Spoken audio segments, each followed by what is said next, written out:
Good morning, good evening, good night, wherever you are. Alright, number 10. Big Show from ECW, and it was in 2006 when RVD got busted.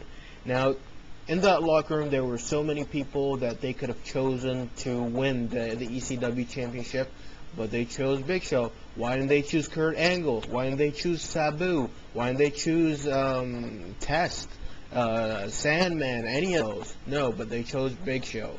Now, I liked Big Show's title reign, but I didn't like his title win because I don't think he deserved the ECW title. Among everyone else, even though that he did have some classic matches and matches that I really liked. And yeah, that's pretty much it.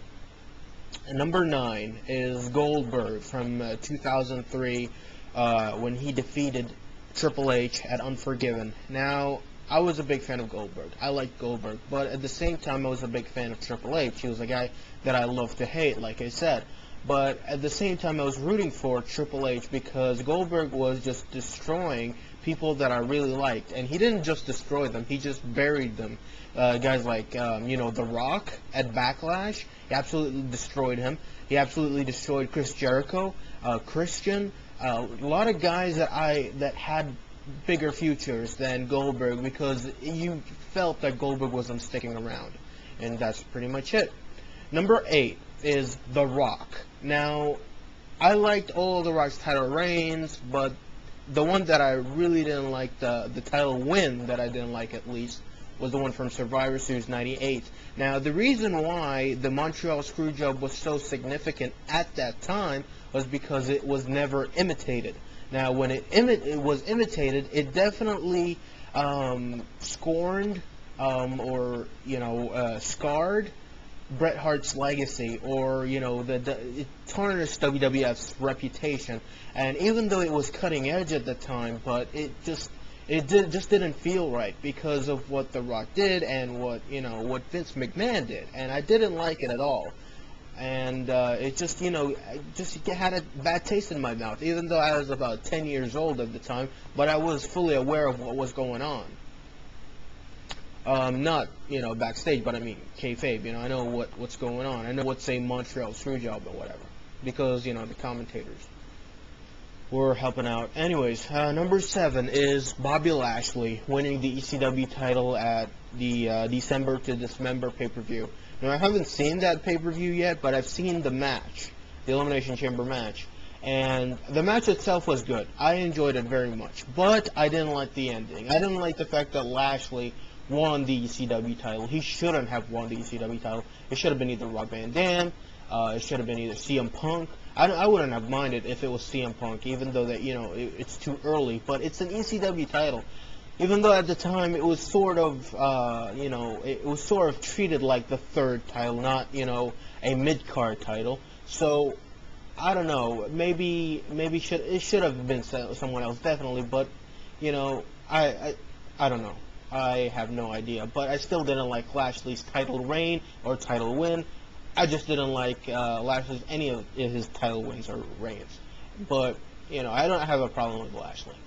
Number 6 is The Rock, again, when he won the WCW title at SummerSlam 2001.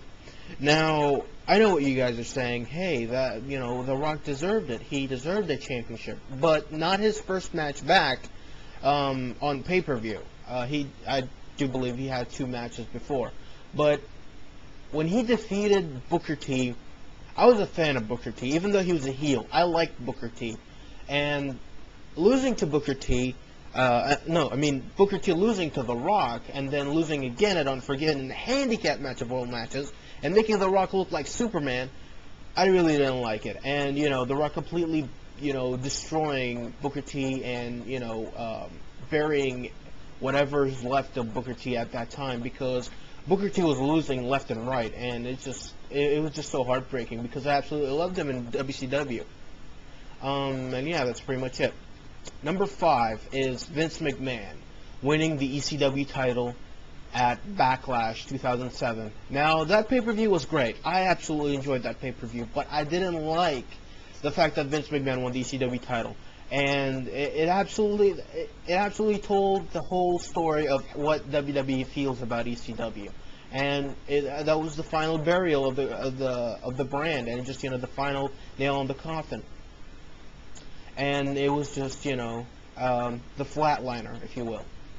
Number 4 is Stone Cold Steve Austin, and his win against Kurt Angle 3 weeks after Unforgiven 2001, after that emotional win for Kurt Angle when he won that WWF title, and I was just so happy for Kurt Angle, and I thought that was very well deserving, and it was like Kurt Angle's first win as a face, first championship win as a face, I believe, I'm not sure. I think he won the WCW title first. But anyways, I digress. Kurt Angle really deserved that championship, and it was so fun, seeing him with his family and in his hometown and all. But 3 weeks later, he lost the title to Austin. I thought that Kurt Angle should have kept the title for a long while, and The Rock shouldn't have won the WCW title. But, I still like Austin, so I was still enjoying Austin as a heel. But I still don't think that he should have won the WWF title just 3 weeks after Kurt Angle winning the WWF title. I don't think it was 3 weeks even. I think it was just 2 weeks or something like that. But anyways, number 3 is Hulk Hogan winning the WWF title at WrestleMania 9. Now, that night was supposed to be either Bret Hart's night or Yokozuna's night. And when Hulk Hogan came out, I thought that was going to be it. Hulk Hogan just saving Bret Hart and that's it. But when he accepted Yokozuna's challenge, I thought to myself, no, don't do that. Don't do that. Now, at the time, I despised Hulk Hogan, especially as a kid. And, as I grew older and wiser, I started to like Hulk Hogan. I started to understand what Hulk Hogan was all about. And when I was about 12, I saw WrestleMania 9.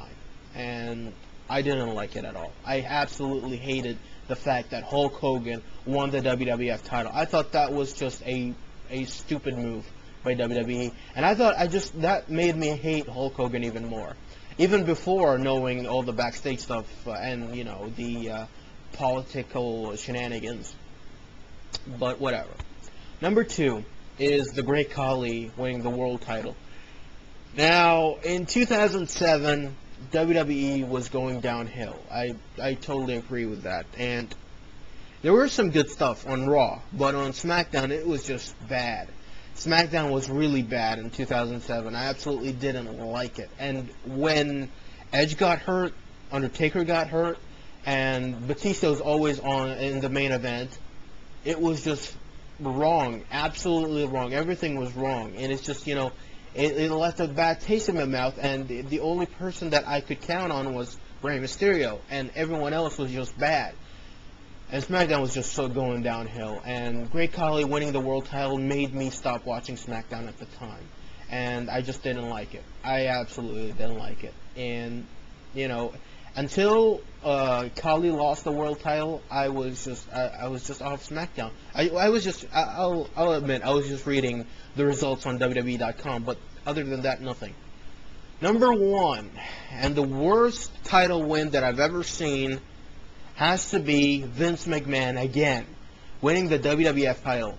Now, a lot of people say, hey, Vince Russo winning the WCW title. Hey, David Arquette winning the WCW title. Now, granted, those were absolutely wrong. But that was at a time where WCW was desperate. Now, WWF wasn't desperate at this time. WWF was going uphill. They were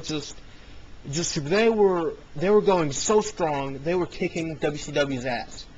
And this win was absolutely unnecessary. I mean, what was the point of having Vince McMahon win the WWF title?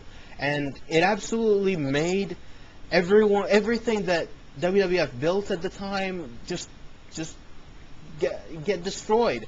And, a Triple H looked like an idiot, and everyone around him looked like an idiot, and the whole company looked like an idiot. And it took a while until WWF went back up, in my eyes at least. So, yeah. that is my least favorite, most hated title win. And yeah, that's pretty much it. And yeah, with that being said, people, please rate, comment, share, and please subscribe. I don't know what I'm going to be doing next, so until then, dig it.